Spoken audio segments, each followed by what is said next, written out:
चीज कोई भी हो, हद से ज्यादा बढ़ जाए तो खतरनाक बन जाती है। पारे के बिगड़ते मूड को भी देखकर कुछ ऐसा ही लग रहा है। नमस्कार, मैं हूं आपके साथ तृप्ति उपाध्याय।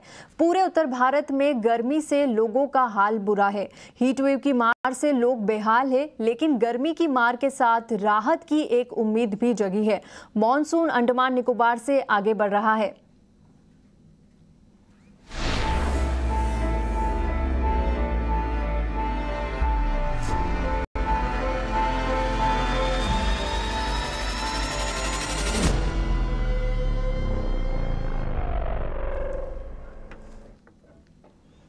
नमस्कार, मैं हूं आपके साथ तृप्ति उपाध्याय और अब करते हैं शो की शुरुआत। हमारे साथ मॉनसून से राहत मिलने में अभी देरी है। उत्तर भारत में मॉनसून की दस्तक में अभी 10 दिनों से ज़्यादा का वक्त बाकी है और हर दिन आग उगल रहा सूरज राहत देने के मूड में नहीं दिखाई दे रहा है। दिल्ली एनसीआर समेत हरियाणा और राजस्थान में तापमान 47 डिग्री को भी पार कर चुका है। मौसम विभाग ने पंजाब, हरियाणा, यूपी और राजस्थान समेत 10 राज्यों में हीट वेव का अलर्ट जारी किया है। अगले हफ्ते हीट वेव का कहर और बढ़ने का भी अनुमान लगाया गया है। आमतौर पर हीट वेव की स्थिति कुछ ही दिनों तक बनती है, लेकिन इस बार हीट वेव कई इलाकों में 8 से 11 दिन रहने तक का अनुमान लगाया है।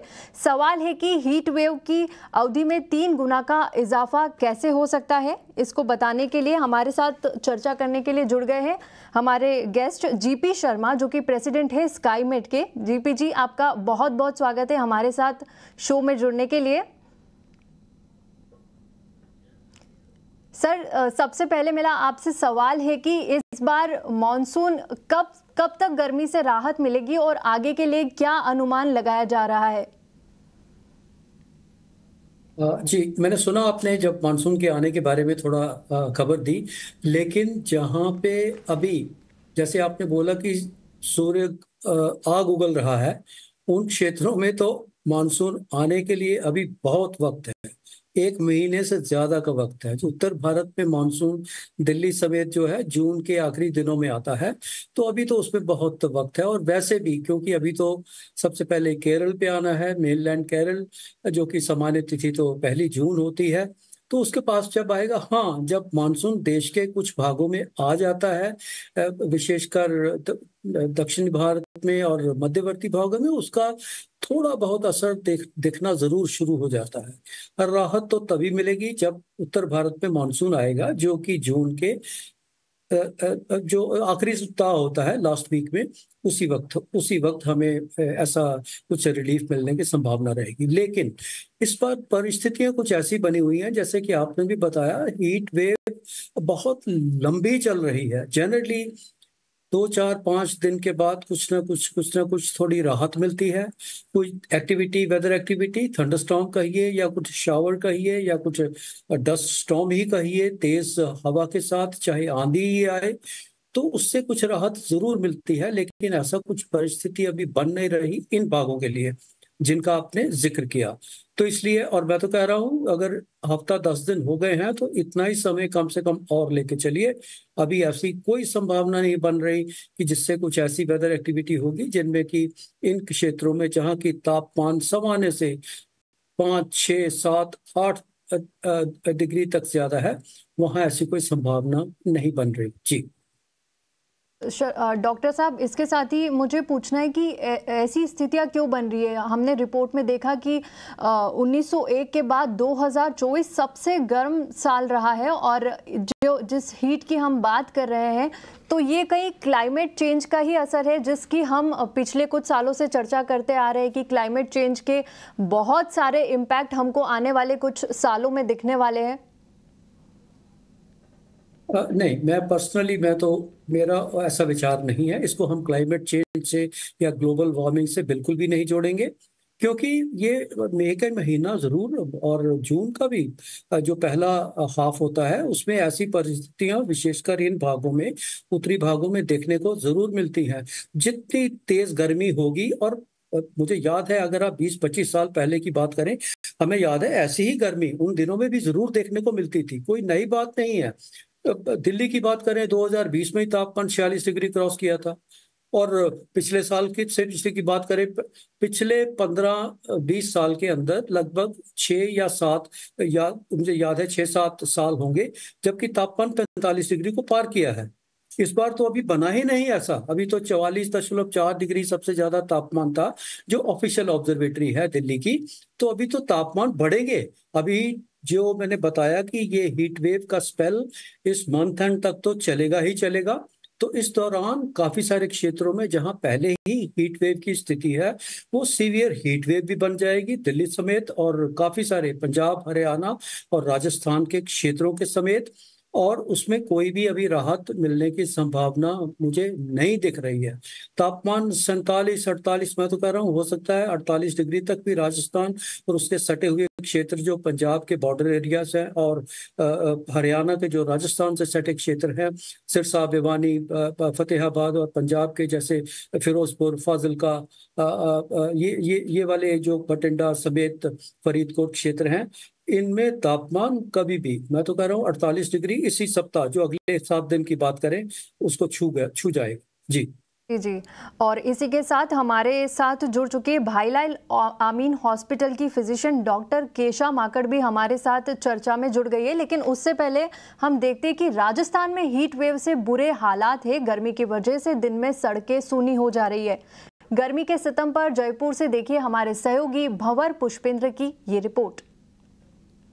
रेतों की धरती राजस्थान तप रहा है, सुलग रहा है, जमीन आग उगल रही है, सूरज से आग बरस रही है और लोगों के घर से निकलना बहुत मुश्किल हो गया है। खासतौर पर वो लोग जो रोजमर्रा की जिंदगी में, रोजमर्रा की अपनी दिनचर्या के लिए कमाने खाने के लिए निकलते हैं, उन्हें बहुत मुश्किलों का सामना करना पड़ रहा है। खासतौर पर पब्लिक जो ट्रांसपोर्ट है उसके हालात आप ये देखकर समझेंगे। ये कनोडिया सर्किल का इलाका मैं आपको दिखा रहा हूँ, जहां पर भीड़ इतनी होती थी कि पैर रखने की जगह नहीं मिलती थी। लेकिन ये पब्लिक पैलेस जो है, स्टॉप, बस स्टॉप जो है, वो सुनसान खाली पड़ा हुआ है। एक आदमी यहाँ पर नजर नहीं आता। आकाश से एक तरीके से कहा जा सकता है कि सूर्यदेव आग उगल रहे हैं। लोग ठंडे पेय पदार्थों के सहारे हैं, सिर ढककर चल रहे हैं, सड़कों पर सन्नाटा है। कुछ एक गाड़ियां निकलती हैं जो बहुत जरूरी है, जिनको वहां से अपने ऑफिस जाना है या किसी विशेष काम से जाना है, तो एसी की गाड़ियां निकल रही हैं। लेकिन टू व्हीलर्स के साथ बड़ी प्रॉब्लम है, बड़ी दिक्कतों का सामना करना पड़ रहा है। पारा जयपुर में 46 के करीब हो गया है और प्रदेश के कई हिस्सों में 46 से ऊपर भी पारा रिकॉर्ड किया जा रहा है। मौसम विभाग की माने तो प्रदेश में ये पारा अब 48 डिग्री का तापमान भी क्रॉस कर सकता है और उसके लिए 23 तारीख के बाद जो सीवियर हीट वेव चलेंगी वो पूरे प्रदेश को तपाकर रख देंगी। रेतीली धरती राजस्थान जब तपेगा तो ये मानकर चलिए, ऐसा लगेगा जैसे धरती से आग निकल रही है। चलिए, धन्यवाद पुष्पेंद्र इस पूरी जानकारी के लिए। लेकिन डॉक्टर केशा, बहुत बहुत स्वागत है आपका। आपसे मेरा सवाल होगा कि इस हीट वेव में, इस मौसम में किस तरह अपनी सेहत का ख्याल रखें और क्या क्या इसके असर हो सकते हैं हमारी बॉडी पे, कैसे पहचाने कि हमको हीट स्ट्रोक हुआ है? Thank you so much. Heat wave काफी प्रचलित है अभी, पिछले 2 हफ्तों से तो बहुत ही बढ़ा हुआ है। हम काफी केसेस देख रहे हैं हीट वेव के। हीट वेव के कुछ सिम्टम्स जैसे बोल रहेंगे, अनइजीनेस, बहुत ज्यादा हेडेक होना, सरदर्द होना, आपका बॉडी का टेम्परेचर नॉर्मल से काफी ज्यादा बढ़ जाना, जिसको यूजुअली हम फीवर मानते हैं, लेकिन अब हीट वेव में 104, 105, 106 कभी कभी जा रहा है।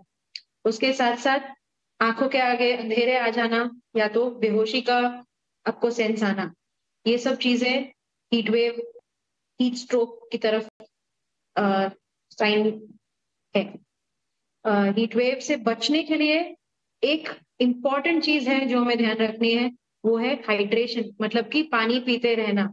कोई भी प्रकार का पानी या फ्लूइड जाना चाहिए बॉडी में, ताकि जितना हम लॉस कर रहे हैं, खूब जो पसीना है उसमें पानी निकल रहा है, उसमें इलेक्ट्रोलाइट्स निकल रहे हैं, वो निकल जाए तो हम उसको वापस अंदर बॉडी में डाल सकें। अगर वो नहीं करते हैं तो हम हीट स्ट्रोक के पेशेंट बन जाएंगे एंड वर्सन। जीपी शर्मा, मैं आपके पास फिर से आऊंगी। मैं आपसे जानना चाहती हूँ, हमने अभी हीट वेव की तो बात कर ली, लेकिन मॉनसून कब तक आएगा और किन राज्यों में आप अनुमान लगा रहे हैं कि बारिश सामान्य से ज़्यादा होगी या सामान्य रहेगी इस बार बारिश? देखिए, बारिश के बारे में तो मानसून के बारे में स्काईमेट ने अपना अनुमान बहुत पहले दे दिया था। अप्रैल के मध्य में ही, लगभग 11 अप्रैल के आसपास। तो उसमें ये भी सब दिया है कि हम कहाँ कहाँ मानसून को अच्छा उसका प्रदर्शन देख सकते हैं। केवल देश के पूर्वी भाग छोड़ दें, जिसमें कि बिहार, झारखंड, पश्चिम बंगाल और कुछ उड़ीसा से सटे जो क्षेत्र हैं उन क्षेत्रों में, और पूर्व उत्तर भारत जो नॉर्थ ईस्ट इंडिया है उन क्षेत्रों को छोड़ दें, तो बाकी जगहों पे मानसून ठीक रहना चाहिए, वर्षा ठीक रहनी चाहिए, सामान्य से ज्यादा ही वर्षा होनी चाहिए। कुल सीजन की भी नॉर्मल रेनफॉल स्काईमेट का प्रेडिक्शन है, और 102% हमने दिया है, 106% के करीब इंडिया मेट डिपार्टमेंट ने दिया है। तो जो कि एक अच्छी वर्षा गिनी जाएगी। वर्षा का स्पेशल और टेम्पोरल डिस्ट्रीब्यूशन जिसको बोलते हैं, वो लगभग अच्छा रहेगा, अच्छा रहना चाहिए, उसमें कोई दो राय नहीं। हाँ, हालांकि क्योंकि अभी मॉनसून के ऑनसेट का वक्त आ रहा है, कभी भी नॉर्म सामान्य जो शेड्यूल डेट है वो 1 जून होती है, पर क्योंकि बंगाल की खाड़ी में एक सिस्टम बन रहा है, हो सकता है वो साइक्लोनिक स्टॉर्म भी बन जाएगा 3 दिन बाद। चाहे बहुत स्ट्रॉन्ग ना बने, लेकिन इन सब सिस्टम्स के बनने की वजह से मानसून के ऑनसेट पर और मानसून स्ट्रीम पर बहुत ज्यादा प्रभाव पड़ता है, उससे असर पड़ता है। इसको उसके ऑनसेट पे भी हो सकता है कुछ बदलाव आने की संभावना रहेगी। अभी तो सिस्टम बना नहीं है, लेकिन कल तक उसके और जोर पकड़ने की संभावना रहेगी। स्टॉर्म बन भी जाएगा तो शायद म्यांमार और बांग्लादेश की तरफ। हमें उसमें कुछ ज्यादा चिंता करने की जरूरत नहीं रहेगी, लेकिन उसके कारण मानसून की जो स्ट्रीम है, जो ऑनसेट होता है, उसमें उसका असर पड़ता है। वो अभी अगले 2-3 दिन में उसका भी आकलन हो जाएगा। लेकिन अदरवाइज मानसून का समय वही 1 जून है। और वैसे तो वर्षा जरूर हो जानी चाहिए शुरू, केरल तट पे भी, उसके आसपास भी उससे पहले ही अच्छी वर्षा होनी चाहिए। आजकल की बात करें तो प्री मानसून के शावर बहुत हैवी हो रहे हैं, चाहे आप केरल की बात करें, तमिलनाडु की बात करें, दक्षिण कर्नाटक के कुछ भागों की बात करें, बहुत अच्छी बरसात हो रही है। और पूर्वोत्तर भारत में भी अच्छी वर्षा हो रही है, तो उसमें प्री मानसून एक्टिविटी भी अच्छी है।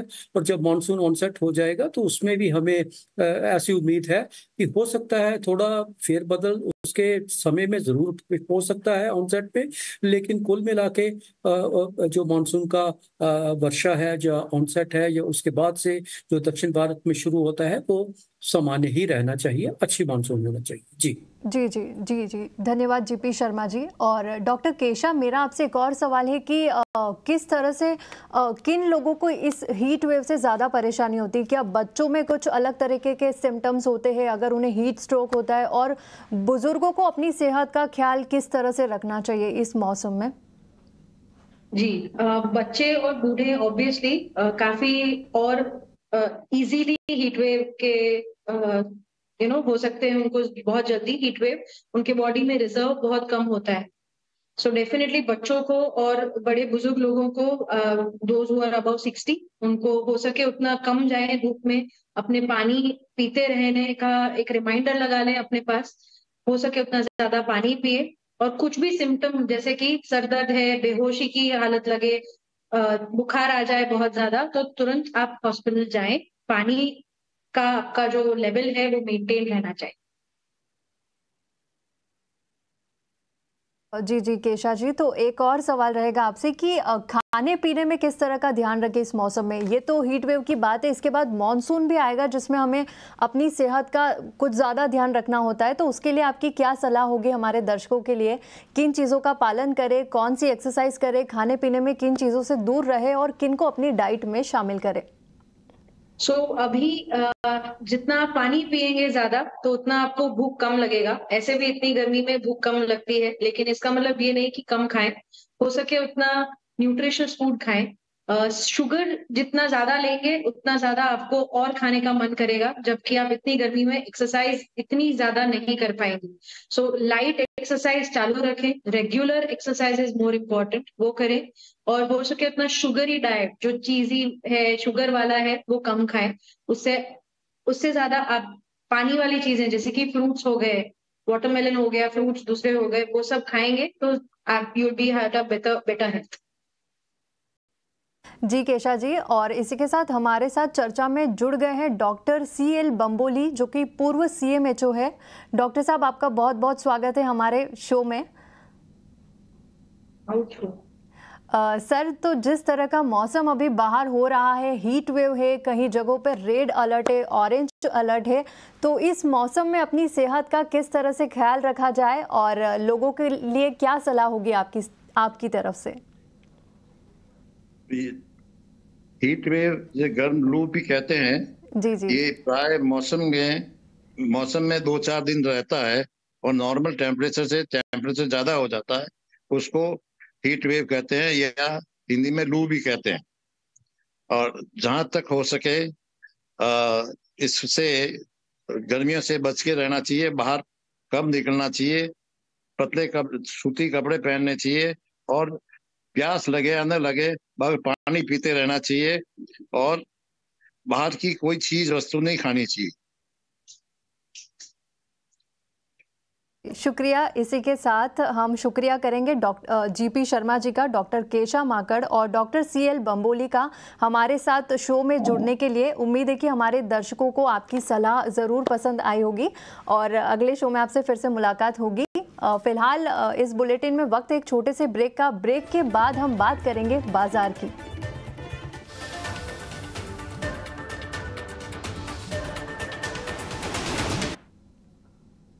ब्रेक के बाद स्वागत है आपका, और अब बात कर लेते हैं बाजार की। आज दिन भर बाजार में कैसा रहा कारोबार, जानने के लिए चलते हैं मेरे सहयोगी अंश बिलवार के पास। जी अंश, बताएं।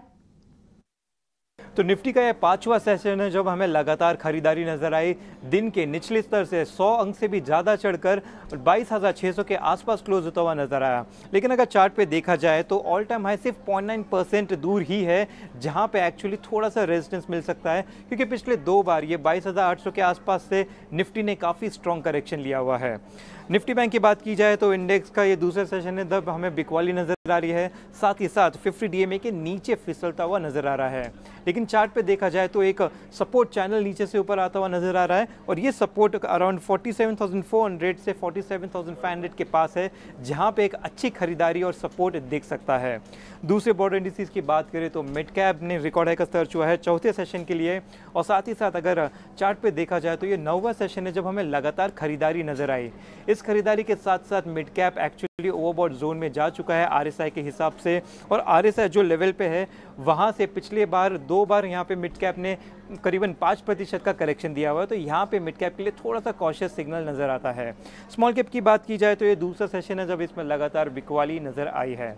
सेक्टर इंडिसेस की बात करें तो यहाँ पे दोनों ही रियल्टी और FMCG कुछ 1.4% की तेजी के साथ बंद होते हुए नजर आए, जबकि रियल्टी का देखा जाए तो रिकॉर्ड हाई का स्तर छुआ, और FMCG की बात की जाए तो एक आज सेशन के कंसोलिडेशन में फंसा हुआ था, वहां से अच्छा ब्रेकआउट देता हुआ नजर आ रहा है, तो FMCG काफी एक अच्छा पॉजिटिव सेक्टर यहाँ पे नजर आ रहा है।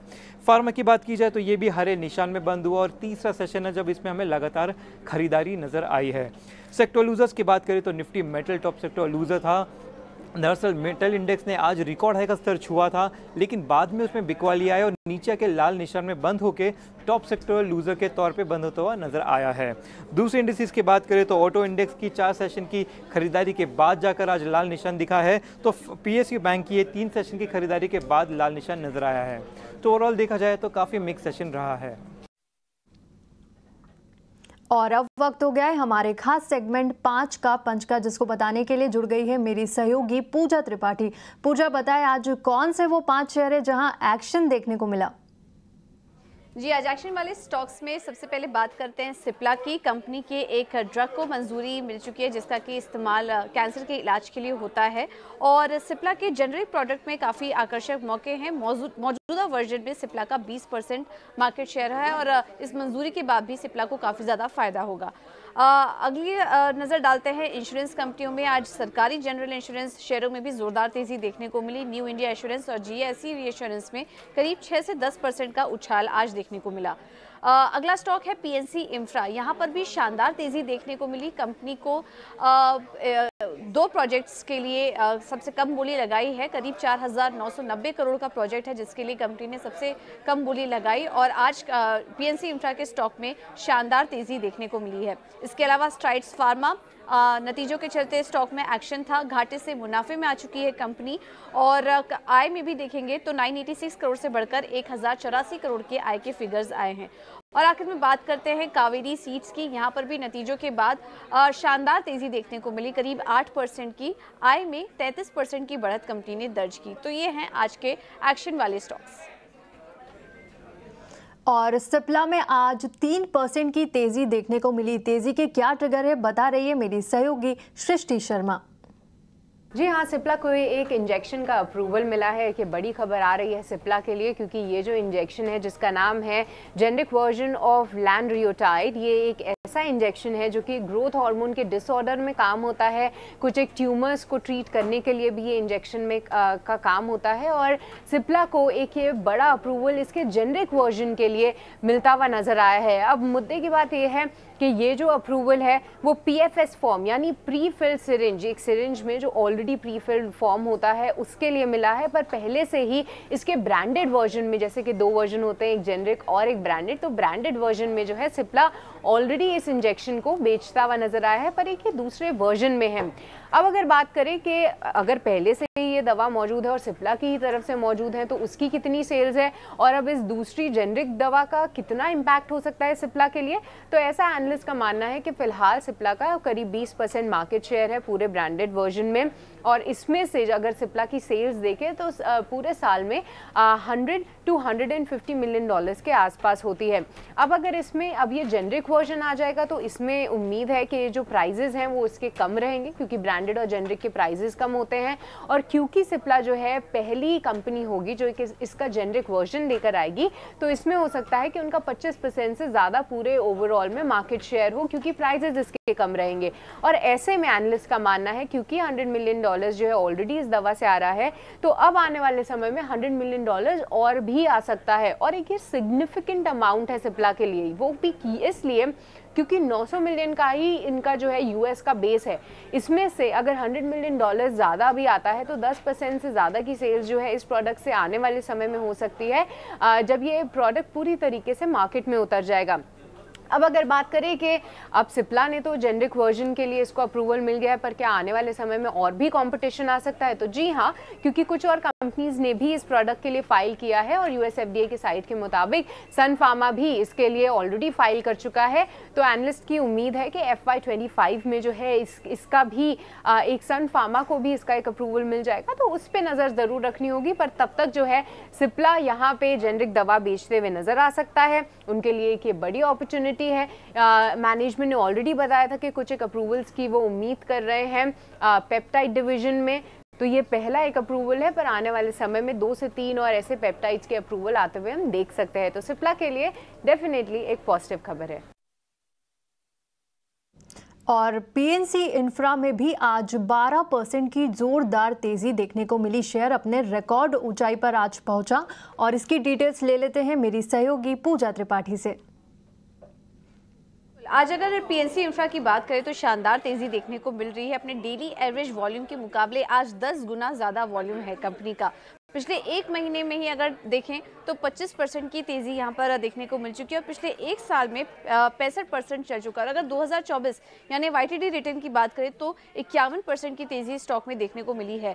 आज के लिए जो खबर थी जिस वजह से हम तेज़ी देख रहे हैं वो ये है कि महाराष्ट्र में 2 EPC रोड प्रोजेक्ट के लिए कंपनी ने सबसे कम बोली लगाई है। एक पुणे रिंग रोड प्रोजेक्ट है और एक एक्सप्रेस वे प्रोजेक्ट है, जिसकी की जो कुल लागत है प्रोजेक्ट की वो 4,994 करोड़ का ये कुल प्रोजेक्ट है, जिसके लिए बोली लगाई है।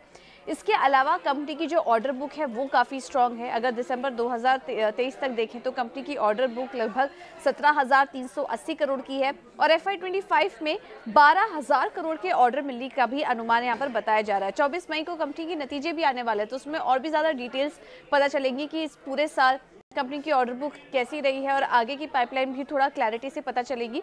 और FY25 में डिविडेंड पर भी विचार होगा।